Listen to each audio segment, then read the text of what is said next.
What up, body bags? BDG reviews here. It's another theme week. This month's theme is like TV series horror. So I'm going with something a bit on the newer side. I'm going with Ju-on Origins on Netflix. Uh, as you can guess pretty much by the title, this is a prequel to the Ju-on movies. So the whole Kayako and everything. It's a Japanese series, all in Japanese, subtitled. And it follows pretty much the same basic layout of a Ju-on film. If you've seen one, you've seen them all, really. So it's like a broken up narrative. There's like time jumps and everything. It's very disjointed, but that's how Ju-on movies are. It follows, I think probably it's like 3 or 4 different characters, like Ju-on movies usually do.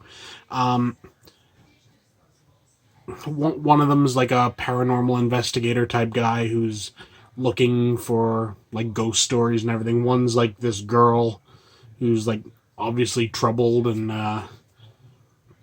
yeah. And there's other characters as well. What this movie does really interestingly enough though is it never brings in the characters from the original. So you never Kayako isn't in it, Toshio isn't in it. None of those ghosts, and they never show up as humans either. So calling it Origins is a bit of like it's a bit of a shot in the dark, really. Essentially, I think of this more as like a Ju-on side story, like happening in the same world, but just this is like another case of the same type of thing. But it's pretty decent. All in all, it's a fun show. Is it gonna change the minds of anyone? If you've seen like Ju-on or The Grudge or whatever, and you're not a fan, is it going to change your opinion of it? No. It's more of the same. And honestly, that's not necessarily a bad thing.